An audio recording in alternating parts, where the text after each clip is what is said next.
Good morning to you all. I hope you're all really well. Before I go through the answers to yesterday's lesson, I just want to say a massive well done to those of you who've sent in your planning sheets for writing, your reading work for this week so far. I'm really amazed and really proud, as is Mr. Smith, of all of your effort and your vocabulary that you've generated. And I really am thinking these poems are going to be so good that you'll be doing on Friday. And I hope that the lesson from yesterday, looking at that poem, and I hope that some of the words and phrases you'll be able to use in your own poems that you're creating. Remember that's what good writers do. They take vocabulary from other writers and they put it in their own work. So, make sure you're doing that. Okay, so answers to yesterday's lesson. The first thing I asked you is, what do you think the message of this poem is? Give evidence for your thoughts. So the answer would be, really, I think the message of this poem is to have faith that things will get better, even when you feel like they won't. And of course, I need to have evidence to back up my point, and the evidence that I've put is my evidence for this is pray for peace and keep composure in your heart. Now, obviously, with this type of question, there are lots of different types of answers you could have. If your answer is similar to this, then you'll know whether you've got it right or wrong. But the main message really is to have faith that things will get better, or hope. Okay, then I asked you to do question 2. What makes this a poem? What poetic features can you see? So most of you put looking at the layout. So for example, the words don't go to the end of the line. There's capital letters at the beginning of each line. That definitely tells us it's a poem. And there are verses. There's some repetition in this poem. And there's certainly lots and lots of personification. And, some of you had metaphors, that's absolutely correct. But they really are the main features of the poem that we have looked at. Okay, and then task 3, find and copy 4 examples of personification from the poem. There might be more than I've put here.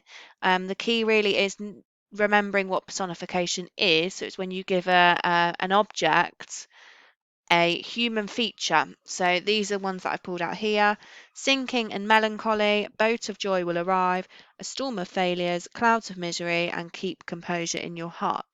So if I take, for example, this 4th bullet point, clouds of misery, well, you can't literally have a cloud of misery, can you? Okay, moving on to today's lesson then for Wednesday. Now, I did put this song Lean on Me in my writing video. So you may have watched this, you may not have. So, and if you've not seen the video, obviously you're not going to know what I'm talking about. This is actually a make of the song, and this isn't the original singer. But I want you to start today's lesson with listening to this song.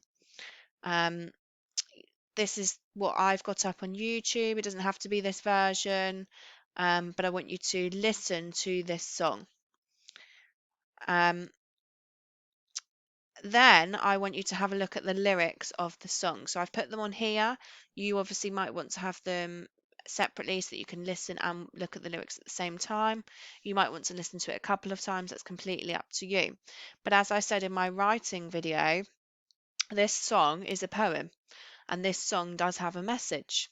And the lyrics are set out in verses like a poem would be. Now, I want you to look at the lyrics and read them or watch the video, completely up to you. And then the first thing I'd like you to do is I'd like you to tell me what's the overall message of this song. So, the poem that you looked at yesterday will have a slightly different message to the message that this song has. What is the overall message of this song?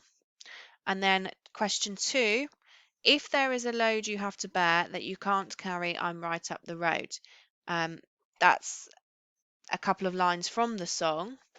And I want you to think about, what does this phrase mean or suggest? There's personification there in that line. And you might have to unlock the meaning of this line first.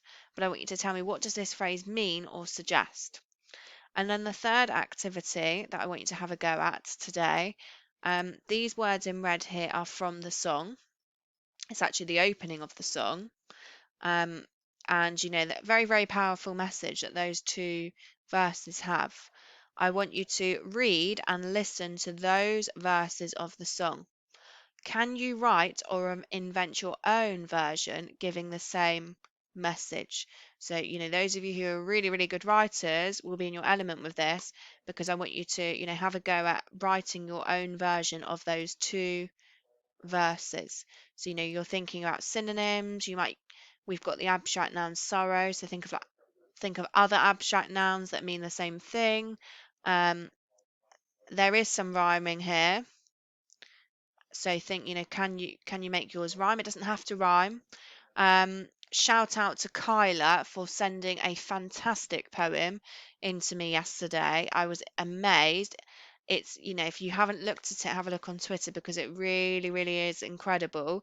And I know that she's going to up level it more, and put some lovely pictures around it. But, she has really taken on board what's going on, and looking at the reading task from yesterday. And, remember, the purpose of these reading lessons, as I said at the beginning, really is to help you with your writing. Even these lyrics here, take some, put some in your poems, find synonyms of the words. But I look forward to seeing at the end of the day your own version of these two verses. Have a great day, all of you. Sending you all lots and lots of love, and I'm really, really missing you lots now. But take care and speak to you tomorrow. Bye bye.